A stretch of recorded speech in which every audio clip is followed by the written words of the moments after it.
하나님의 말씀 창세기 2장 8절에서 17절까지 교독하시겠습니다.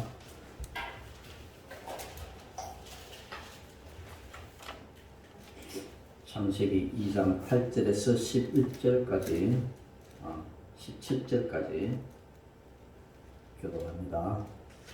여호와 하나님이 동방의 에덴에 동산을 창설하시고 그 지으신 사람을 거기 두시니라.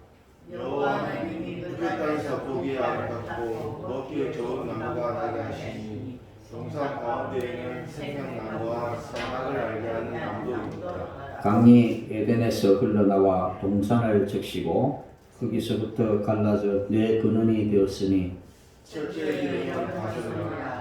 그 있는 가올라 땅을 둘렀으며 그 땅에 금은 순금이요 그곳에는 베델리엄과 호마나도 있으며 둘째 이름은 기울이라. 구스 온 땅을 둘렀고 셋째 강의 이름은 히데길이라 아수르 동쪽으로 흘렀으며 넷째 강은 유브라 되더라. 여호와 하나님이 그 사람을 이끌어 에덴 동산에 두어 그것을 동산을 지키게 하시고 여호와 하나님이 그 사람에게 명하여 이르시되 동산 각종 나무의 열매는 내가 임의로 먹되 선악을 알게 하는 나무의 열매는 먹지 말라. 그가 먹는 날에는 반드시 죽으리라 하시니라. 아멘. 오늘의 찬양 하나님이 세우신 절대 기준이라는 제목을 가지고 하나님 함께 말씀 은혜를 나누도록 하겠습니다. 아이들이 커서 청소년 시기가 되면 물론 집안 환경이 좋지 못해서 가출한 아이들도 있겠지만 이제 때로는 아이들이 부모의 보호와 보살핌이 싫어서 자신들만이 누릴 수 있는 새로운 자유를 찾아서 가출을 하는 경우들을 우리는 종종 보게 됩니다.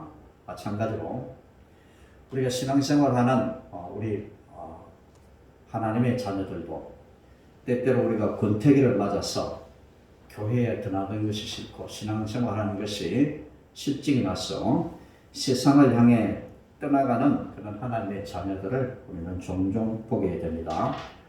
오늘 이 에덴 동산에서 아담이 하나님의 보호와 보살핌이 싫어서 하나님의 뜻을 어기고 에덴 동산에서 쫓겨나는 이 본문 말씀을 가지고 함께 말씀을 나누도록 하겠습니다. 지난 주일에는 우리가 하나님 나라의 청지기라는 것을 배웠습니다. 하나님께서 이 세상의 모든 것들을 만드시고 우리에게 그것을 맡겨주시고 다스리라라는 그런 명령을 우리에게 주셨습니다. 오늘 우리들은 우리가 하나님 나라의 청지기라는 말은 뭐라고 했죠? 집사, 일을 맡은 사람, 한 집안의 일을 맡은 사람, 마치 주인인 것 같은데 주인은 아닌 그 집안의 모든 일들을 맡아 처리하는 집사, 청지기, 이런 정체성을 가지고 우리 한번 오늘 본문 말씀을 한번 들어가 보도록 하겠습니다. 하나님께서는 세상을 창조하시고 마지막 날에 사람을 만드셨습니다. 그리고 사람을 만드신 하나님은 에덴 동산을 만드시고 만드신 사람을 그곳에서 살아갈 수 있게 하셨습니다. 에덴 동산은 타락 이전에 아담과 하와가 살았던 최초의 거주지였는데 이는 하나님 위에 특별히 설치된 진정한 행복의 장소였습니다. 성경은 이 에덴 동산이 이 지구상에 실제로 존재하였던 그런 실제 장소라고 밝히고 있습니다. 많은 학자들은 지금 이제 이란 있죠. 이란 땅에 있는 그곳이 바로 에덴 동산이라고 사람들이 많이 말을 하고 있습니다. 다시 말해서 사람이 살아가기에 가장 완벽하고 멋진 동산이 바로 에덴 동산인데 이 에덴 동산에서 살아가는 사람은 하나님의 형상을 따라서 이 세상 어떤 것보다도 특별하게 창조하여 되었다라고 성경은 말씀하고 있습니다. 에덴 동산에서 살아간다는 것이 얼마나 행복한 일인지 모릅니다. 에덴 동산은 헬라어로 파라데이소스라고 하는데 여기에서 파라다이스라는 말이 나왔죠. 파라다이스라는 말은 바로 살기 좋은 곳, 행복한 곳, 지상에서 가장 좋은 곳, 그것을 말씀하는데 이 에덴 동산은 기쁨, 환희, 아름다움을 뜻하는 히브리어 에덴에서 나온 말인 것입니다. 하나님께서 인간에게 에덴을 허락하신 이유는 결코 인간의 방종이나 게으름을 조장하시기 위해서가 아닙니다. 에덴 동산에 온갖 것들이 다 있으니까 일을 하지 않고 얼마든지 살아갈 수 있으니까 하나님께서 인간으로 하여금 방종한 삶을 살게 하고 게으름을 조성하기 위해서 그렇게 좋은 그런 에덴을 주신 것이 아니다라는 것입니다. 그 이유는 이곳에서 인간과 더 깊은 교제를 나누기 위함이었고 인간으로부터 하나님은 찬양을 받으시기 위함이었다라는 것입니다. 그래서 하나님께서는 사람에게 지혜와 총명을 주셔서 하나님과 교제하기 위한 모든 것을 더하여 주셨습니다. 지난 주일에 사람은 하나님의 형상대로 지음받은 인격체, 지정 의를 구비한 인격체로 지음받았다라고 말씀을 드렸습니다. 우리는 그 인격체, 지정 의를 가지고 인격자이신 하나님과 교제를 나눌 수 있는 특별한 존재로 우리는 지음받았다라고 말씀을 드렸습니다. 그래서 그 인간에게, 그 인격체인 인간에게 창조하신 모든 만물을 다스리도록 그렇게 하나님께서 사명을 부여해 주셨던 것입니다. 아담과 하와는 에덴 동산에서 하나님의 천지기로 모든 만물을 다스리는 중요한 역할을 감당했습니다. 그러므로 에덴 동산에서 아담이 취할 행동은 자신의 삶의 주인은 오직 하나님이라는 사실을 항상 인식하고 주어진 환경에 만족하고 감사하며 하나님의 명령에 따라 성실히 본분을 다함으로 행복을 누리고 동시에 하나님을 기쁘게 해드리는 것이 바로 아담과 하와의 삶이어야 했습니다. 그러나 이런 에덴의 지복한 환경 속에서 아담은 만족과 감사가 가져다는 이 행복을 마다하고 동산의 주인이신 하나님의 뜻을 어겨서 낙원을 상실하는 그런 인류 최대의 비극을 맞이하게 되었던 것입니다. 어떤 사람은 그렇게 말을 합니다. 만약에 선악과가 없었더라면 그런 생각을 합니다. 왜 하나님은 선악과를 만드셔가지고 사람이 죄를 짓도록 하셨느냐? 여기는 중요한 이유가 하나 있습니다. 동산 중앙에 한 그루의 나무가 있는데 그것이 바로 선악을 알게 하는 나무입니다. 이제 성경에는 선악과라고는 말은 없지만 선악을 알게 하는 나무라고 그렇게 표현을 했는데요. 하나님께서는 아담과 하와에게 모든 만물을 다스리라고 하셨지만 선악을 알게 하는 나무의 열매는 먹지 말라라고 하셨습니다. 모든 것을 다 다스리되 선악을 알게 하는 나무의 열매는 먹지 말라. 금령이었다. 하지 말아야 돼. 해야 될 것도 있지만 하지 말아야 할 것도 있다라는 것을 우리에게 가르쳐주고 있는 것입니다. 아담과 하와가 이 하나님의 명령 앞에 어떤 마음이 들었을까요? 모든 것을 다 다스리라고 그렇게 하나님이 말씀했는데 이 선악을 알게 하는 나무 하나쯤은 내가 먹으면 어때? 이런 가볍게 생각할 수 있다는 거죠. 왜 하나님이 이것을 먹지 말라 했어요? 호심도 들고 보니까 굉장히 아름답습니다. 성경에 말하는 보기 아름답고 그리고 굉장히 맛있어 보였다는 거죠. 여러분 그렇죠. 사과도 아주 빛깔이 좋은 사과는 먹고 싶습니다. 그렇죠. 먹고 싶은 보기에 아름답고 먹기에 좋은 나무 과일이었다. 그래서 그것을 보고 이제 아담 하와가 먼저 그것을 따먹고 자기의 남편에게도 주었습니다. 왜 주었을까요? 남편을 사랑하기 때문에 주었던 거죠. 자기 혼자 먹어도 되지만 남편을 사랑하기 때문에 주었는데 결국은 그것이 남편을 사랑하는 것이 아니었다라는 거죠. 좋은 것을 준다고 줬는데 오히려 독을 준 것과 마찬가지였다라는 것입니다. 그리고 아담은 그런 생각도 가졌을 것입니다. 아니면 절대 먹지 말라고 하신 하나님의 말씀을 잘 지켜야 돼. 그렇게 생각을 할 수도 있겠지만 아담과 하와는 불행하게도 그렇게 생각을 하지 못했습니다. 아담과 하와가 어떤 생각을 했는지는 성경에 나와 있지 않지만 우리는 여기에는 우리가 알아야 중요한 사실이 하나 있습니다. 그것은 하나님께서 세상을 창조하시면서 어떤 기준도 함께 주셨다라는 것입니다. 우리는 그 기준을 절대로 넘어서서는 안 된다는 거죠. 하나님은 인간에게 에덴 동산에 살게 하시면서 자유를 주셨지만 그러나 하지 말아야 할 것도 동시에 주셨는데 그것을 우리에게 기준으로 줬다는 거죠. 세상에는요 법이 없으면 살아갈 수가 없습니다. 아마도 법이 없으면 이 세상이 어떻게 돼요? 질서도 없고 어떻습니까? 살인이 자주 일어나고 사람들은 남의 물건을 훔치고 엉망이 되어버릴 것입니다. 미국이라는 그런 좋은 나라에도 가끔씩 가다 보면 폭동이 일어납니다. 옛날에 LA에도 그런 일이 일어났죠. 어떤 백인이 경찰이 이제는 흑인 한 사람을 때려 죽이니까 흑인들이 그냥 분이 나가지고 막 폭동을 일으켰습니다. 처음에는 그런 분 때문에 폭동이 났지만 나중에는 막 어떻습니까? 한국 사람들 흑인 하나 죽는 것 때문에 한국 사람도 미워하게 되고 한국 사람들이 운영하는 그런 슈퍼마켓에 들어가지고 마구 물건을 훔쳐내고 걷잡을 수 없는 그런 질서가 마구 파괴되는 그런 일이 벌어졌다는 거죠.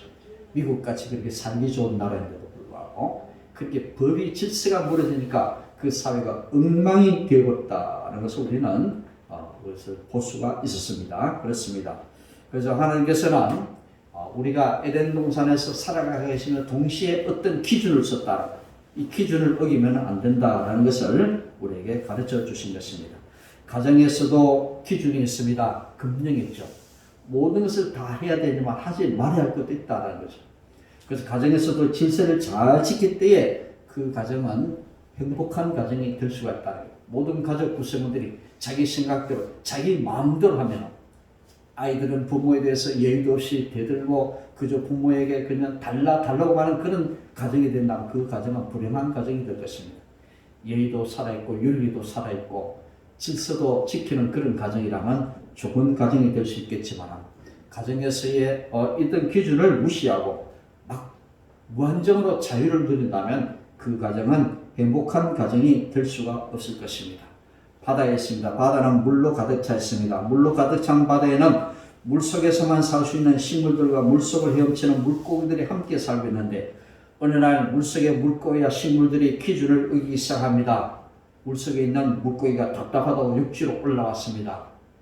여러분들 낚시하면 고기가 잡혀오는데 바다에 있는 고기가 밖으로 나오면 금방 죽습니까? 안 죽습니다. 벌떡벌떡 얼마나 벌떡거리는지 모릅니다. 이래는 공기가 좋다. 이 물속에서 답답한데 공기가 너무 좋다. 그러니까 펄떡거리면서 살아있다 하지만 그러나 오래가지 못합니다. 물을 떠난 고기는 언젠가는 죽기 마련인 것입니다.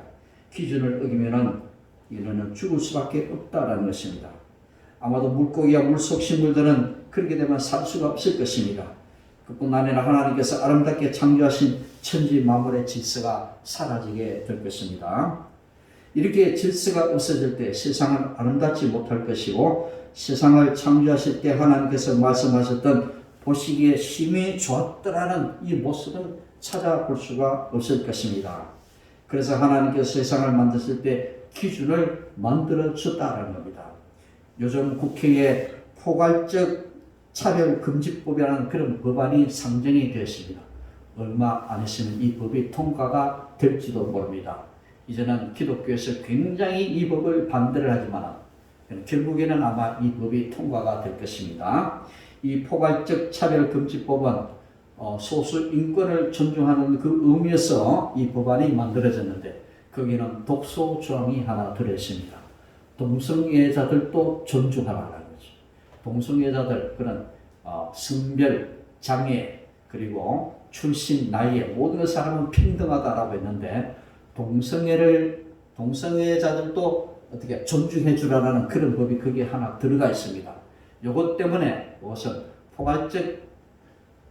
포괄적 차별금지법입니다. 이걸 따로 떼어내서 얼마든지 법을 만들 수 있음에도 불구하고 다 합쳐가지고 포괄적 차별금지법이라는 이 법을 만드는데 이것이 이제는 우리가 신앙생활 하는데 굉장히 독소가 된다는 것을 말씀하고 있는 것입니다. 왜 그럴까요? 성경은 분명히 동성애는 죄라고 말했는데 이제는 인권이라는 이 민명 아래 이제는 이 동성애도 존중해 줘야 된다라고 하니까 성경을 어기는 것이죠. 앞으로 이제는 이 법이 통과되고 나면 이 강당에서 목사가 설교를 할 때 동성애는 죄입니다라고 말할 수 없고 동성애 서로 남자와 남자, 여자와 여자가 결혼을 합니다. 외국인 그런 경우들이 있거든요. 남자와 남자가 결혼하고 여자와 여자가 결혼을 합니다.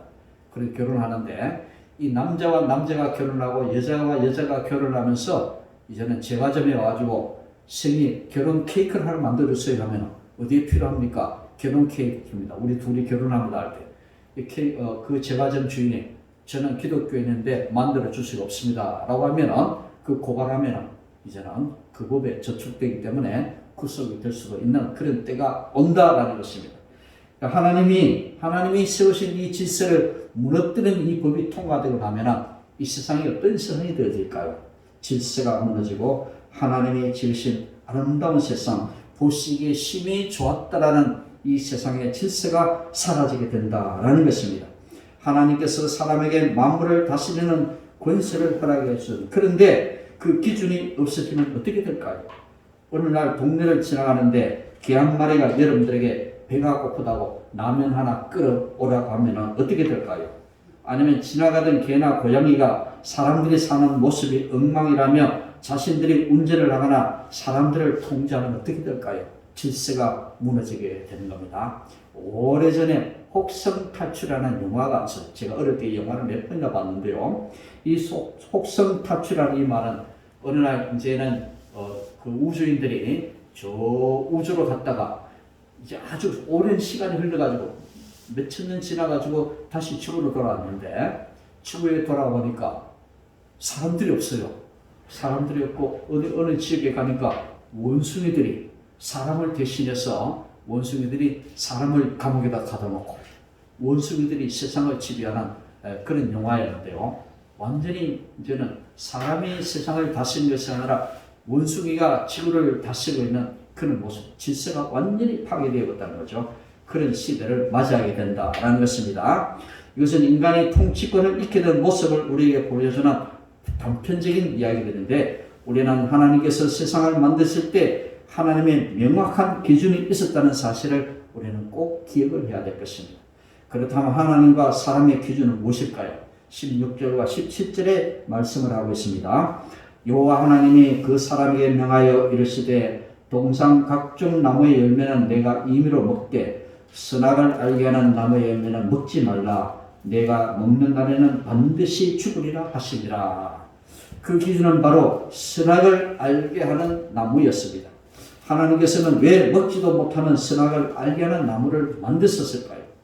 그것은 선악을 알게 하는 나무를 통해서 하나님과 사람의 기준이 무엇인지 사람으로 하여금 알게 하시기 위해서 선악과를 만드셨다라는 것입니다. 하나님께서는 인간들에게 자율성을 허락해 주셨습니다. 동물들과 달리 사람들의 자율성을 주는데요. 그러므로 사람은 그 자율성을 따라서 옳고 그른 것을 선택할 수 있고 해야 할 일과 하지 말아야 할 일을 선택할 수가 있습니다. 그러나 자유에는 분명한 책임이 따릅니다. 하나님께서는 사람에게 동산을 관리하고 자유롭게 지내게 하셨지만은 선악을 알게 하는 나무의 열매는 절대로 먹지 말라는 금령도 함께 주셨습니다. 지켜야 할 것을 지킬 때 자유가 보장이 되는 거죠. 아무리 많은 자유를 얻어도 사람이 피조물이 라는 사실은 변하지 않습니다. 아담은 이 사실을 망각하여 선악과를 다 먹고 말았던 것입니다. 집을 나간 탕자가 아버지 집에서 얼마든지 자유를 누리면서 풍족히 살 수 있는데 그런데 이상하게도 좀 답답합니다. 아버지 밑에서 살아가는 것이. 아버지 밑에는 아버지는 부자였고 그 안에서 얼마든지 자유를 누리면서 넉넉하게 살아갈 수 있는데도 불구하고 왠지 모르게 좀 답답합니다. 그래서 집을 나가고 싶은 마음이 생겨요. 왜냐? 집을 나가면 내가 새롭게 누릴 수 있는 자유를 마음껏 누릴 수 있겠다는 생각 때문에 그는 아버지의 보호와 보살핌을 마다하고 집을 떠나게 되었죠. 집을 떠난 결과가 어떻게 되었습니까? 물고기가 물에서 금방 팔떡팔떡 뜁니다. 그렇죠? 그는 집을 나갔지만 가지고 있는 돈 가지고 얼마든지 살 수가 있었습니다. 지금까지 누려보지 못한 세상의 향락을 얼마나 재미있는지 모릅니다. 클럽에 가서 춤도 추고 마음껏 사람들과 어울려 술도 마시고 향락을 누리면서 이제는 얼마나 좋은지 모릅니다. 왜 내가 지금까지 이것을 모르고 살았던가 그렇게 생각하면서 마음껏 누리면서 살지만 돈이 떨어지고 나니까 점점 그런 비참한 사람이 되고 말았던 것입니다.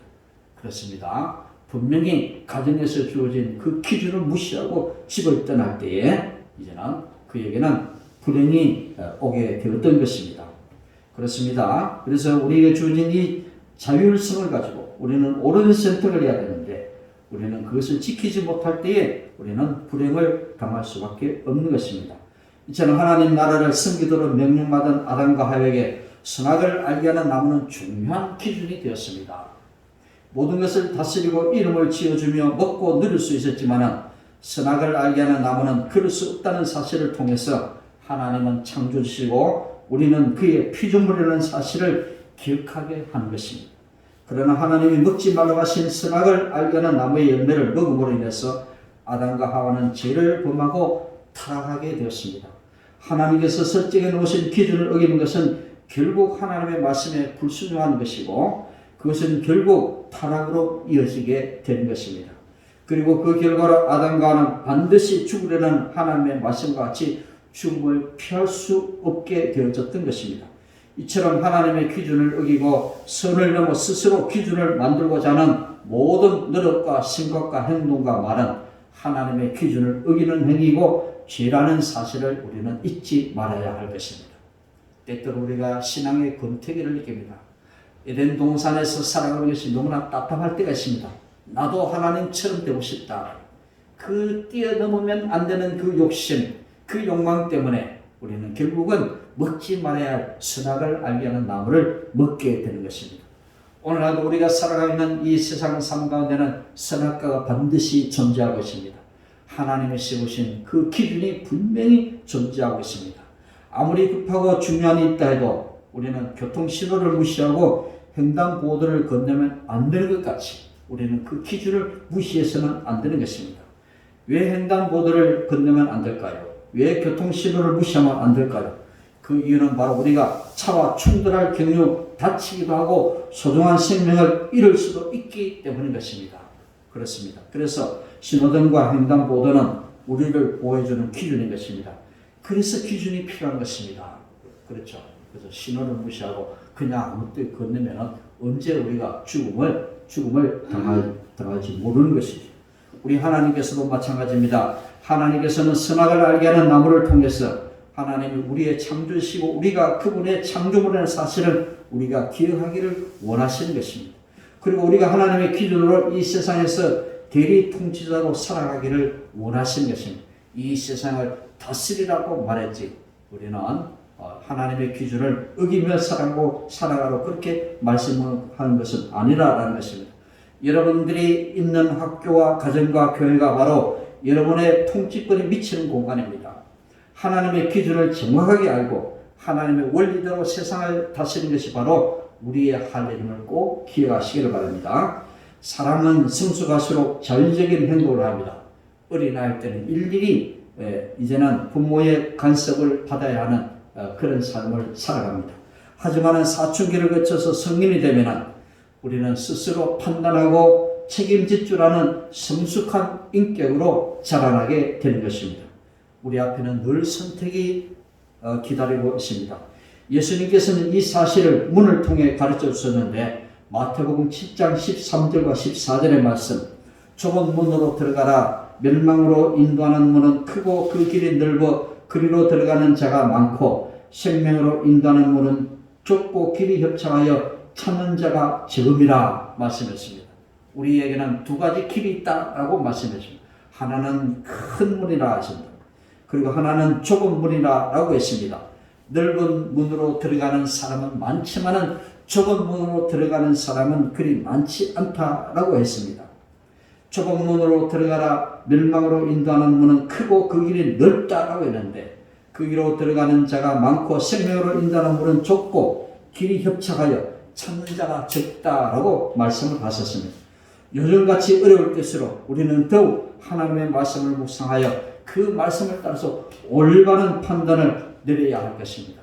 민주주의라는 미명 아래 우리는 많은 사람들이 간다고 우르르 따라가는 사람이 되어서는 안 되는 거죠. 근데 퀴즈 대회 할 때 그렇게 있죠. 마당에 사람들을 모아놓고 왼쪽 오른쪽으로 그래서 퀴즈를 하고 이쪽에 서 사람 이쪽에 서 사람 하는데 답을 잘 모르는 사람 어떻습니까? 사람들이 많이 서는 곳에 따라갑니다. 그런데 어떤 경우는 사람들 많이 따라갔는데 그것이 틀릴 수도 있다라는 겁니다. 여러분들 사람들이 많이 몰리는 데라고 해서 그것이 결코 옳은 길은 아니다라는 거죠. 오히려 예수님은 말씀했습니다. 좁고 협착한 문으로 들어가는 사람은 많지 않지만 그 길이 오히려 생명으로 들어가는 문이다라고 말씀했습니다. 우리는 판단을 잘해야 돼. 선택을 잘해야 된다라는 겁니다. 이제 우리는 아담이 선택한 길과 예수님이 선택한 길, 그 둘 중에 어떤 길을 선택할 것인가 기로에 놓여 있음을 우리는 알아야 할 것입니다. 검정 도로 위의 횡단보도가 흰색인 이유는 무엇일까요? 그것은 바로 모든 사람이 잘 볼 수 있게 해서 사고가 나지 않도록 하는 겁니다. 흰색으로 쫙 해가기 때문에 밤중에도 그 길은 우리가 눈에 잘 보입니다. 요즘은요 횡단보도에 불까지 켜놓더라고요. 보니까 북한에서 내려온 사람들이 이런 거 보면 깜짝 놀랍니다. 거기는 막 전기가 부족해가지고 도로가에 이런 가로등도 별로 없는데 우리는 뭘까요? 횡단보도에 신호등에도 막 횡단보도에도 불을 비춰가지고 그 흰 색깔이 환하게 보이도록 이렇게 만들어 놨죠. 그렇죠? 왜 그럴까요? 그것은 바로 우리가 잘 볼 수 있도록 해서 사고가 나지 않도록 하기 위한 것입니다. 신호등의 색이 여러 가지 이유가 무엇일까요? 이 다양한 색을 통해서 우리가 어떻게 해야 하는지를 알려주기 위한 것입니다. 꼬마들은 그렇게 어린 꼬마들은 3살, 4살 먹은 어린 꼬마들은 빨간불이 왔을 때나 파란불 어떤 불이 왔을 때 건너갈지 잘 모릅니다. 그때는 어쩔 수 없이 부모의 손을 잡고 건너야 됩니다. 그러나 유치원에 가면 가르쳐주죠. 유치원에 가면 아이들이 가르쳐. 파란불이 들어올 때 가라 이렇게 말해요. 그러면 교육을 받은 아이들은 이는 판단을 하게 됩니다. 빨간불이 들어왔을 때 서고 파란불이 들어왔을 때 길을 건너가는 선택을 하게 되는 거죠. 점점 자라날수록 이 선택을 잘하게 되는 겁니다. 그런데 어른들은 횡단보도를 잘 지키지 않고 신호를 잘 지키고 건너는 것들이 있어요. 왜 그럴까요? 선택의 자유가 있기 때문에 아이들은 오히려 이제는 유치원에 다니면서 처음 배울 때는 잘 지키는데 오히려 어른들은 무시하고 건너갈 때가 있습니다. 왜? 차가 안 올 때는 건너가도 되겠다. 판단이 서기 때문에. 그러나 아이들은 순진하게 끝까지 아무도 차가 안 다니고 끝까지 신호음을 지키고 있습니다. 그런데 어른들은 어떻습니까? 법을 어기는 경우들이 많다라는 겁니다. 그렇습니다. 오래 예수를 믿었다고 하나님의 말씀을 잘 지킬까요? 그렇지 않다는 거죠. 왜냐? 선택의 자유가 있기 때문에. 보니까 이렇게 해도 되겠다, 괜찮겠다라고 해서 하나님의 말씀을 읽고 세상을 따라 살아가는 사람들이 많다라는 것입니다. 이처럼 우리는 신호등과 횡단보도 같은 하나님의 말씀을 늘 가까이 하면서 그 말씀을 따라 사는 것이 얼마나 중요한지 모르는 것입니다. 우리가 하나님의 말씀을 매일 가지고 다닌다도 그 말씀을 읽지 않고 알려고 하지 않는다면 결국 검정도로에 검정횡단보도를 치는 것과 신호등의 색이 모두 같은 것처럼 기준을 알 수가 없을 것입니다. 아무리 오래 예수를 믿다 해서 우리는 그렇다고 해서 옳은 길을 늘 걸어가는 것은 아닌 것입니다. 지속적으로 우리는 하나님과 깊은 교제를 나누고 선택의 자유가 주어질 때 옳은 선택을 할 수 있기까지 늘 우리는 하나님과 깊은 교제를 나누고 하나님의 말씀과 늘 가까이 하는 삶을 살아가야 할 것입니다. 사랑하는 여러분들, 오늘 말씀을 기억하면서 우리가 살고 있는 학교와 가정과 교회에서 또는 직장에서 하나님의 말씀을 기준으로 살아가는 하나님의 자녀들이 되었으면 좋겠습니다. 때때로 가다 신호등을 건너가다가 이때는 건너가도 되겠다 신호를 이고 건너가는 것처럼 우리가 예수를 믿으면서 신앙생활하면서 때때로 우리가 이때는 내 뜻대로 살아도 되겠다 이렇게 해서 교회를 떠나고 믿음을 떠나 살아가는 그런 사람이 되어서는 안 된다. 어떻게 되겠습니까? 순식간에 차가 와서 우리를 부딪히는 것처럼 우리는 불행을 면치 못할 것입니다. 여러분들 그것을 아셔야 됩니다. 때때로요, 저도 운전을 하다 보면 어느 사이에 안 보이던 차가 와도 빵빵합니다. 왜 앞을 가로막냐 거죠. 그래서 우리가 운전할 때 항상 법을 지키는 사람, 저희 집 사람이 제 옆자리에 항상 하는 말이 법을 지키라. 저도 목사님하고 때때로 법을 어길 때가 있습니다. 솔직히 말씀드리지만 항상 그 법을 어기라. 목사 때 그런 말 할 때는 좀 찔립니다. 목사가 돼가지고 법을 안 지킨다. 이렇게 하면 좀 찔릴까. 그럼 왜 그렇습니까? 법을 지키는 뭔가 자신이 있기 때문에 안 지키는 거죠. 우리가 왜 신앙생활을 하지 않고 세상을 나갑니까? 뭔가 자신이 생기기 때문에 세상을 나갑니다. 이 자신감, 이 욕심, 이것을 우리가 버려야 된답니다.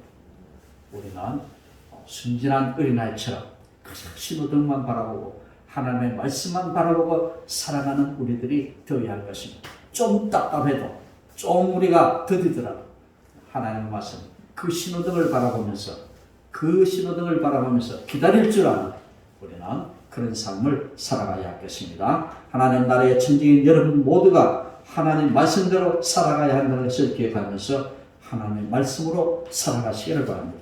그래서 우리 여러분의 가정과 교회와 학교에서 직장에서 하나님의 나라가 이루어지기를 주님의 이름으로 간절히 축원을 드립니다. 기도하겠습니다.